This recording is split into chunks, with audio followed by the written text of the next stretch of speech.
Right, so today I want to talk about this tweet from Stefan Molyneux. Now, I've seen this data before, but I'm sure there's a lot of people out there who haven't seen it, so I wanted to make a video. And it's probably something that I'll be bringing up in videos in the future, and it's nice to have, you know, this kind of stuff out there. Now, again, you can look this kind of stuff up if you want. There's plenty of studies and whatnot to show it, but basically just summing it up here. I'll read it, and then I'll talk about why it's so important. Three keys, sorry, three key pieces of advice for young people looking to escape poverty. Graduate from high school, get a full-time job, wait until age 21 to marry and have kids.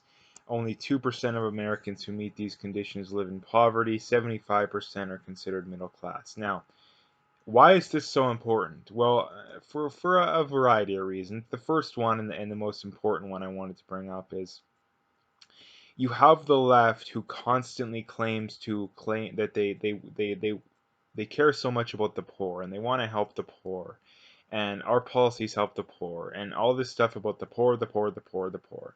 And then on the other hand, they'll argue, oh well, the right wing policies they hurt the poor. They don't care about the poor. They just care about the rich, which is completely untrue.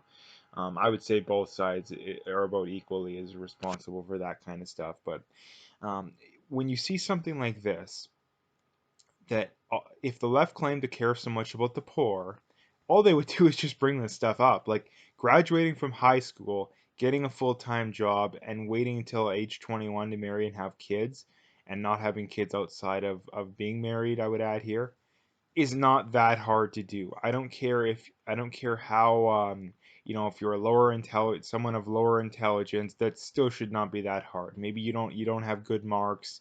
Maybe your job isn't, it's a minimum wage job or just above minimum wage. Who cares? You can still advance, if you do a good job. Doing a good job is what's going to get you promoted, not necessarily having good grades, from high school. No one cares if you have good grades in high school or even college when you're already working a full-time job and they're considering you for a promotion. If there's one guy that's got a high school diploma that's, working his butt off, and you have another guy who's got a college degree and he's not doing a good job, who are they going to promote? It's going to be the person working their butt off most of the time. Um, and that's kind of what I wanted to bring up. And people will probably wonder, well, why doesn't the left help people? Mainly the blacks and Hispanics. The poor people they claim to care so much about. Well, it's very simple. There's no, I mean, number one, a lot of these leftists that hold these positions, number one, it's from a position of wanting to virtue signal. Like they want to feel like they're making a difference without actually having to put in work. And the other thing too is that the politicians, there's no money to be made and there's no votes to be bought from this kind of stuff. The way that leftist governments get elected is to promise people free stuff. It's will increase your welfare. Will give you free health care if you don't already. Will increase it if you got it already. And they always try to make the point that the right is going to get rid of it all, which you see in Alberta right now. Whenever you talk to a lefty, they'll be, the UCP is cutting this, UCP is cutting that. They're cutting everything, and it's true to an extent, but it's also untrue in the fact that they're not cutting healthcare. What they're actually doing is that they're increasing the rate of increase in spending on healthcare.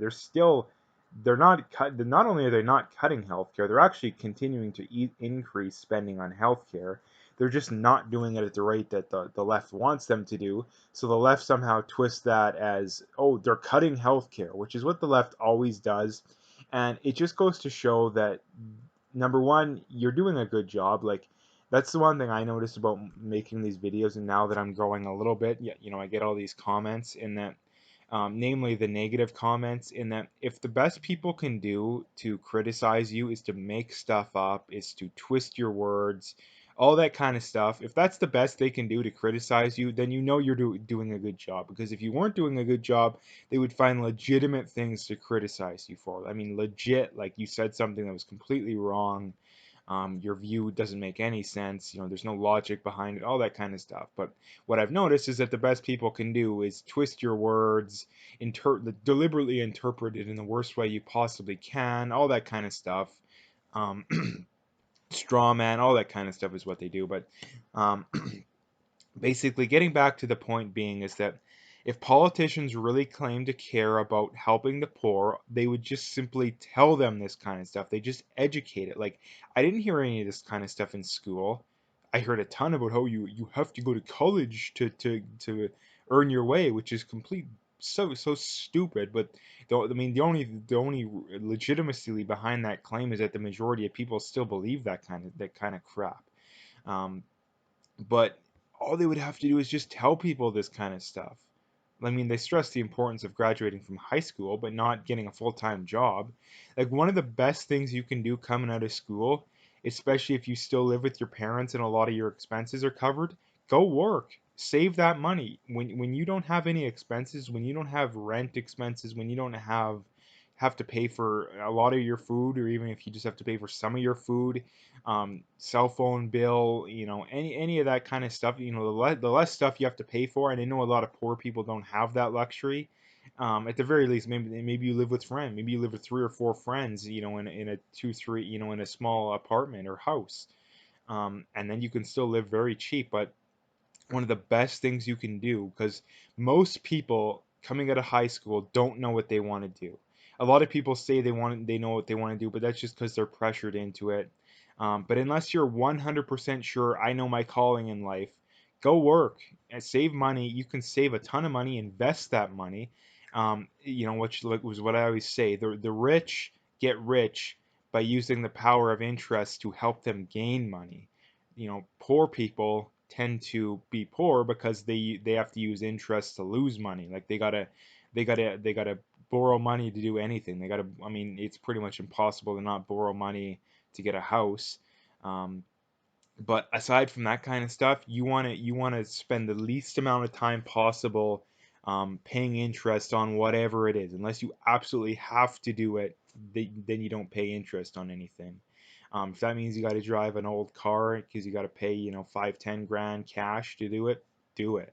Save up a bunch of money and then go buy a new 40, 50 grand car for cash.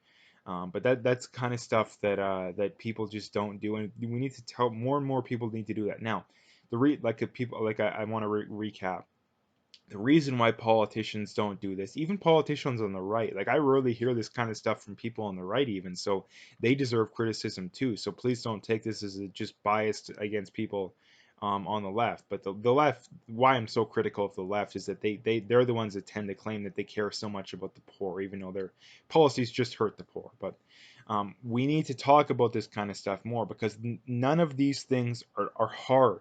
It's not like one of these things is, have an A average in high school, or graduate, get an honors degree, or get a grad degree or something like that from college. No, it's simple. Graduate from high school, get a full-time job. Don't have kids outside of wedlock, and wait till at least age 21. None of those things are hard. Like I say, even if you're someone who's very low in intelligence, you still should be able to do all those three things without much trouble. Um, but anyway, I wanted to make a video about this because it kind of contradicts the left a lot, and it's kind of one of those things that you can bring up when having your debates with the left, and them claiming that their policies help the poor so much. You can bring this kind of stuff up, and it's very telling. But anyway, I'm gonna leave the video there. If you like the video, make sure to hit that like and subscribe. Check out my PayPal link in the description. I do have an email as well for e-transfer. I really appreciate any donations. But at the very least, hit that subscribe if you haven't already, and share the videos.